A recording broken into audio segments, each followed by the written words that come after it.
We are now 30 days away from the midterm election. This morning we focus on the U.S. Senate race in Illinois. This race features incumbent Democrat Tammy Duckworth being challenged by Republican Kathy Salvi. There's a big disparity financially between the two. Tammy Duckworth with almost $8 million in campaign cash on hand at the end of June. That's more than 100 times higher than roughly $66,000 for Salvi. A quick snapshot of Kathy Salvi. She's a lawyer by profession. Salvi started as a judicial clerk for an appellate court, then became an assistant public defender in Lake County. She now runs a private practice. Salvi hasn't held elected office but ran for Illinois' 8th Congressional District in 2006 when she lost in the primary. Kathy Salvi got the nomination after winning a competitive primary against 6 other Republicans. She's battle-tested in her party, but the bigger challenge is a few weeks away. U.S. Senate candidate Kathy Salvi joins us for a conversation this morning. Thanks for spending some time with us.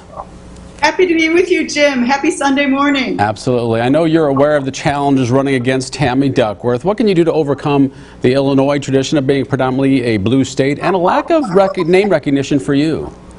Well, you'd be surprised. Our message is resonating throughout the entire state. And if I were to sum it up in 3 words, it's the economy, crime, and parents. Parents who should be in the driver's seat of their kids' education.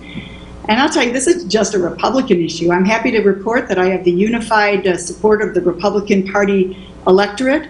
But beyond that, I've picked up amazing support from independent voters and open-minded Democrat. Many people who even took a Democrat ballot in June, they said, Kathy, I'm going to be voting for you in November. We need your brand of leadership in the U.S. Senate. So if you care about the economy and the direction that this president and his rubber stamp Tammy Duckworth is taking the economy, if you're concerned about that, vote for Kathy Salvi. If you're concerned about the rise in crime and the way that our law enforcement have their hands tied, then vote for Kathy Salvi. And if you're concerned about your children and what they're learning in school, or I should say not learning in the classroom, then vote for me, Kathy Salvi. We'll get to some more issues in a moment. Tammy Duckworth, though, is pretty popular. She has or had 10 times more cash on hand than you at the end of June. It suggests you don't necessarily have a lot of big Republican money behind you. I know you spent hundreds of thousands of dollars this year already, but what about those obstacles financially and the popularity of Duckworth overall?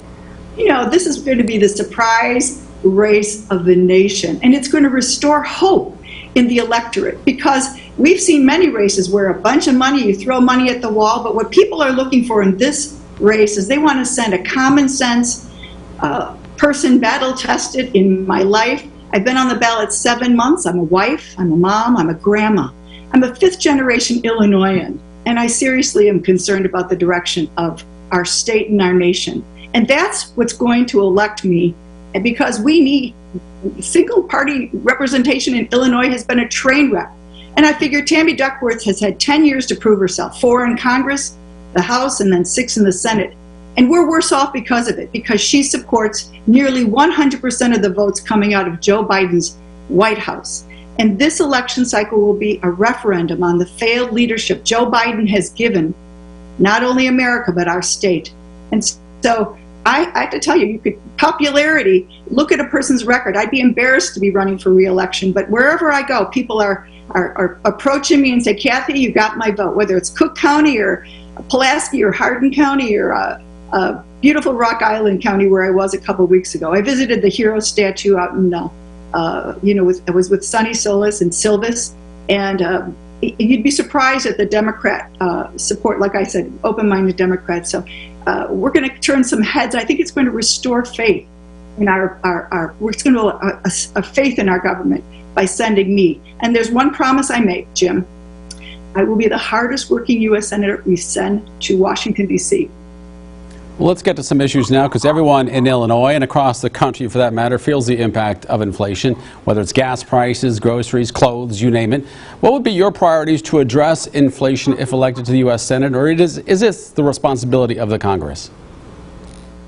It's absolutely the responsibility of the Congress to be a check and balance on what the president is doing. And unfortunately, Joe Biden signs with his pen at in the Oval Office legislation that the Congress just lets him get away with. One of them was shutting down the Keystone Pipeline on the day 1 of his administration. In addition to that, he's made it virtually impossible to drill for good, clean oil on federal lands.